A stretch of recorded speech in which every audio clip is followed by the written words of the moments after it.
Okay, this is my persuasive speech for Communications 1010, and what I'm going to talk today about today is the Pledge of Allegiance and why we should say it, why I think it's very important to this country.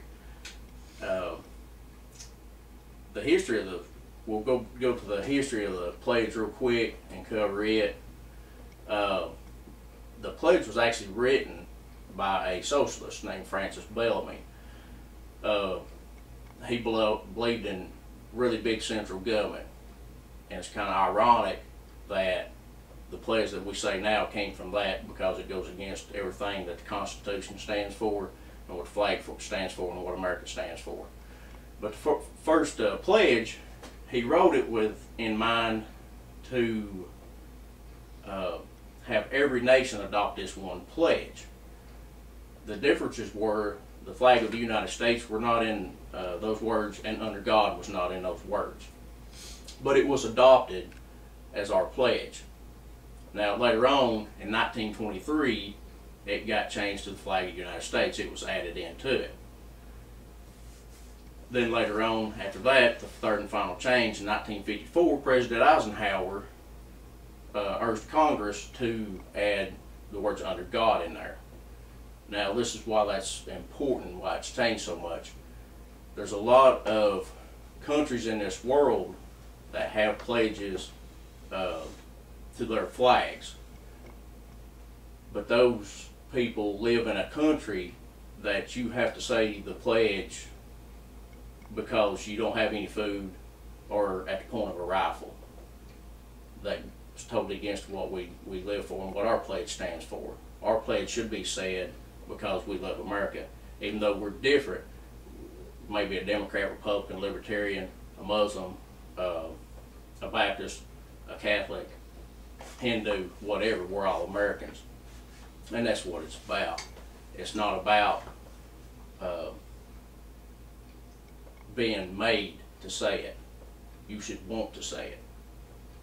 Now, stating that, we shouldn't, if you do not want to say it, you shouldn't have to be forced by the point of a gun or threatened with food or something happened to your family to say it, because that contradicts everything that America stands for.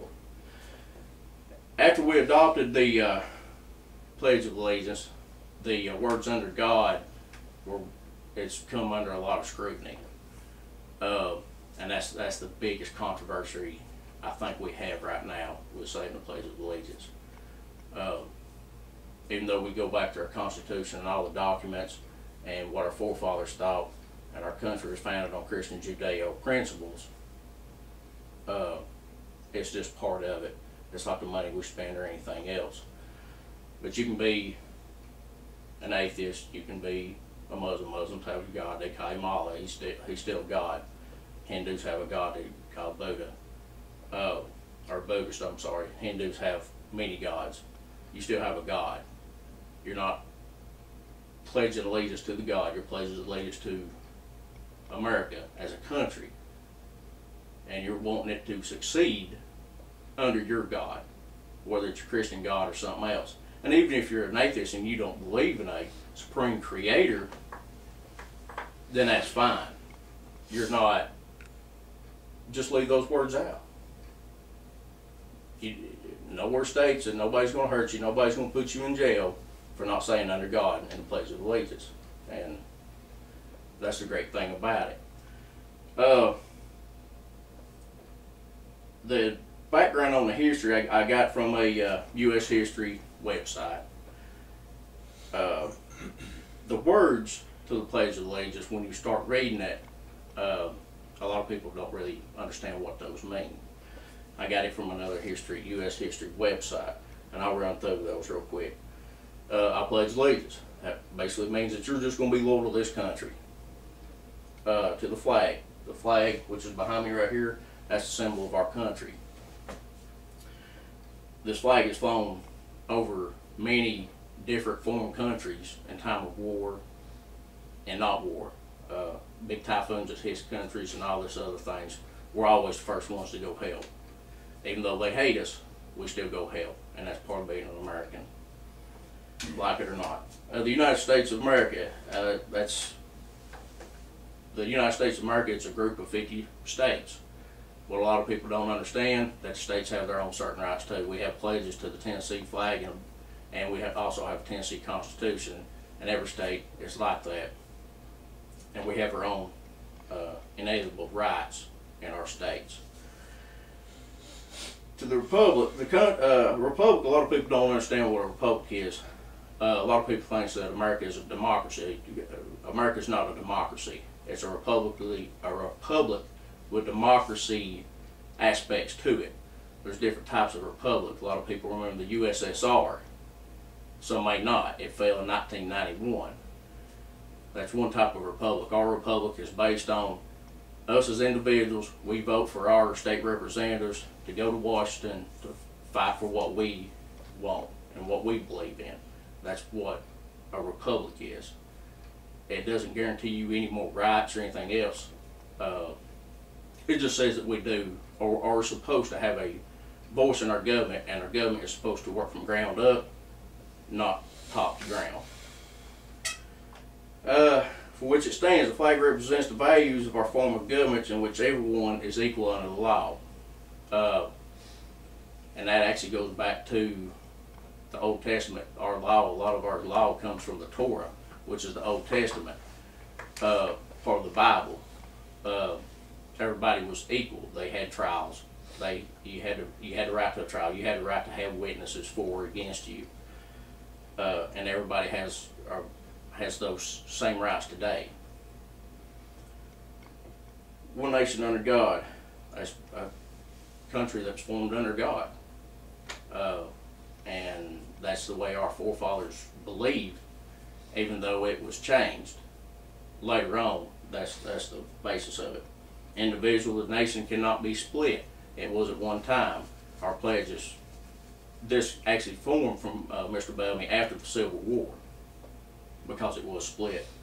With liberty and justice, that's with the freedom and the system of the law for all, and that's for everybody here, everybody that's in America. Even if you're an illegal immigrant, you still have all the rights that American citizens have. The Constitution still protects you 100%. There's several things. A lot of times when we say the Pledge of Allegiance, we just say them when we think they're just words. And we don't say it with conviction. I would close with this. For one, there's been thousands upon thousands, hundreds of thousands of people that's died, give up every right that they've owned, from all the way from 12-year-olds on up, that's died for this country. And this flag is what they fought for, or fought under. It's fought under this nation. And I'll read this real quick, and this will be my closing. Hello, remember me. Some people call me Old Glory. Others call me the Star Spangled Banner. But whatever they call me, I am your flag, the flag of the United States of America. Something has been bothering me, so I thought I might talk it over with you, because it is about you and me. I remember some time ago, people would line up on both sides of the street to watch the parade, and naturally I was leading everyone, proudly waving in the breeze. When your daddy saw me coming, he immediately removed his hat and placed it against his left shoulder so that his hand was directly over his heart. Remember? And you, I remember, were standing there straight as a soldier. You didn't have a hat, but you were given the right salute. Remember your little sister? Not to be outdone, she was saluting the same as you with her right hand over her heart. Remember? What happened? I'm still the same old flag. Oh, I've added a few more stars since you were born, a boy, and a lot more blood has been shed since those parades of long ago. But now somehow I don't feel as proud as I used to feel. When I come down the street, you just stand there with your hands in your pockets. You may give me a small glance and then you look away. I see children running around, you shouting. They don't seem to know who I am. I saw one man take his hat off, then he looked around. When he didn't see anybody else take off his hat, he quickly put his on again. Is it a sin to be patriotic today? Have you forgotten what I stand for and where I have been? Anzio, Guadalcanal, Korea, Vietnam. Take a look at the memorial honor rolls and see the names of those patriotic Americans who gave their lives to keep this republic free. When you salute me, you're actually saluting them. So when you see me, please stand straight and place your hand over your heart, and I know that you remembered. I salute you by waving back. That's anonymous. That concludes my persuasive speech.